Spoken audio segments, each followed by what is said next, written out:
I'm Michael Morrow, you're watching Herald Now. We're going to go straight to the Prime Minister Christopher Luxon, who's in the studio with me this morning. Thank you very much for being with us, to be with you, Prime Michael. Minister. So senior doctors are about to go on strike. They have dismissed an announcement by Simeon Brown about this hospital investment of infrastructure. What's your response to that? Yeah, look, I think there's two things going on. The first is, senior doctors are wanting to strike. That's going to cause grief to 13,000 patients this week, which I don't think is very fair. But hang on, they're striking for a reason, right? They don't just do that on a whim. No, sure, but what they are doing is that they've had a year of negotiations. The minister said, let's get this resolved after a year. Let's go to binding arbitration. That was rejected outright, and as a result, they're going through to strike. I mean, you just have to remember these are some of the most well-paid public servants we have in the country. We've put another offer from Health New Zealand on top just recently, another $160 million of taxpayer funding to get 5,500 senior doctors' contracts resolved. Our view is stay in the bargaining process, don't go into strikes. Rejecting the binding arbitration, which would have let an independent body determine what that offer should be, was a pretty reasonable request from the minister. And at the end of the day, 13,000 people are not going to get their surgeries and procedures this week. So do you think they've acted in bad faith, Prime Minister? Well, I think they should get back around the bargaining table. That's the right place to actually close this out. It's been going on for a year. The minister's tried to find a way through by saying, let's go to binding arbitration and make a decision on what the offer should be. You've also got to remember these are, certainly our senior doctors are well rewarded in the Health New Zealand system. They often do work in the private system. There's lots of annual leave, 6 weeks annual leave a year, all those kinds of things. But they should be well rewarded they should because be. they work around the clock. And part of the issue here, as I see it, Prime Minister, is that there is not enough of them. And part of the issue as well is that you have hospitals that are overrun. And this is about safety of patients, isn't it? Well, I'll just say to you, we have put $17 billion in the first year. We've put another 7% increase. We spend $1 out of every $5 now in healthcare. We are the biggest spending government ever in the history of New Zealand on healthcare. So lots of money going in. The good news is there's 600 more doctors in the system than when we started. There's 2,100 more nurses in the system when we started. So the money and the resources are coming out. I agree with you, the resources are not perfectly distributed across regional New Zealand or in specialist areas. But what we're asking for, particularly on the strike action, is this has been going on for a year.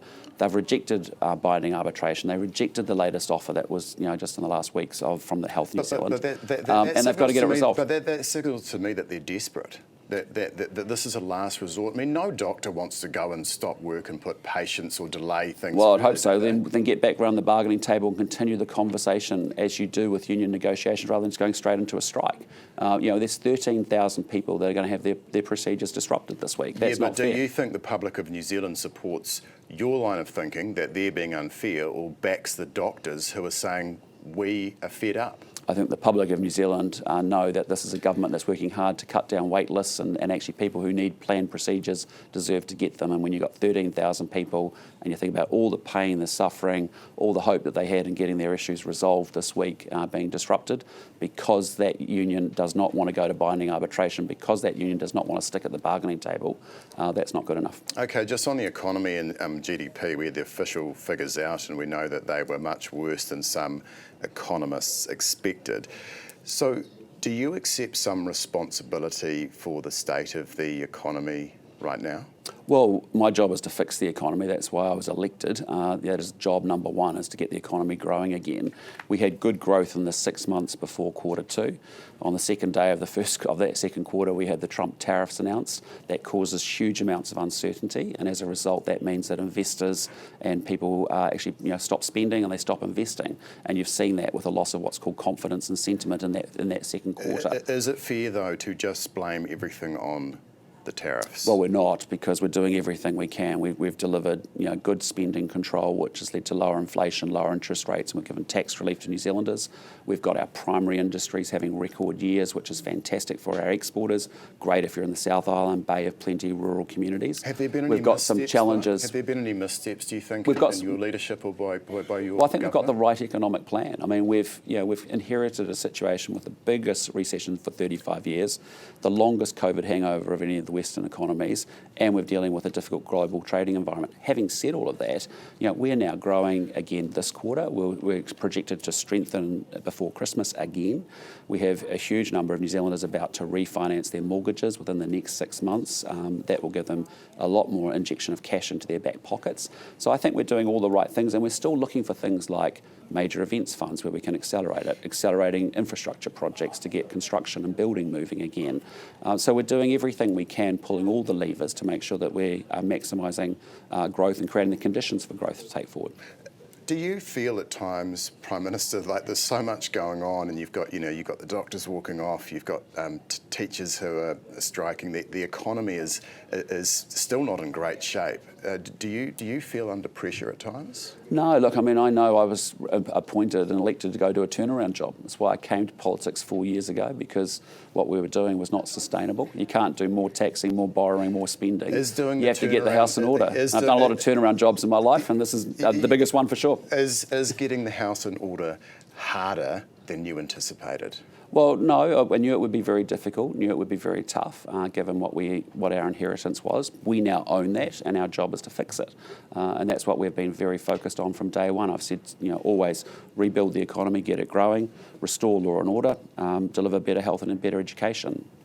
So at what stage, can you give us a date, if you like, are we going to expect to see a turnaround? Because you talk about the fortunes improving in the future. So when exactly? Well, is at the moment, Christmas time or early 2026? Yeah, well, look, if you look at New Zealand in total right now, it's actually a bit of what I call two-speed. Go out to Christchurch, go to the South Island, go to the primary industries, rural communities, go to the Bay of Plenty, see what's happening on horticulture. They're having really good growth, and they're experiencing that growth. But if you're certainly in Auckland and in Wellington and our major cities in the North Island, it's been incredibly challenging. And that's why, interest rates coming through, things like major events funds, things like $7 billion of infrastructure kicking off before Christmas, all of those things are important to do everything that we can in addition to just running a good macroeconomic policy. We actually want to do things that actually keep economic activity moving forward. So you've seen that, for example, with Simeon Brown announcing $100 million of maintenance going on across the hospital infrastructure and pulling that forward. That's designed to make sure we get our assets in good shape, which they haven't been, but equally to make sure that we get tradies out there working, doing plumbing, doing electrical work, doing carpentry work, all of that good stuff. Just on Palestine, are we going to formally recognise Palestinian statehood this week? Well, Winston Peters will reveal the government decision at the end of the week. We've had preliminary discussions, as I've said.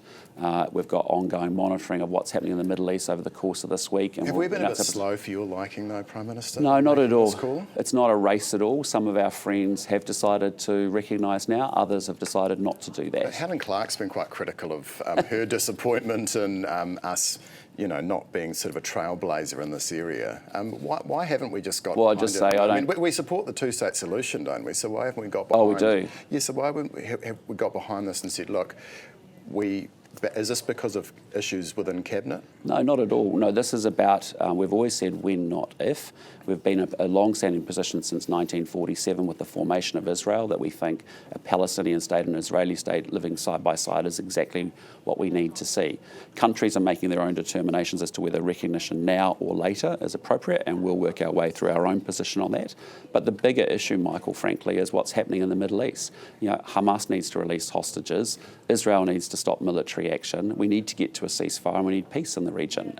We're a long way away from it. We have very little connection to the Middle East in terms of trade or investment, but actually that's the main event. Irrespective of what's decided on state recognition, the main event is ceasefire.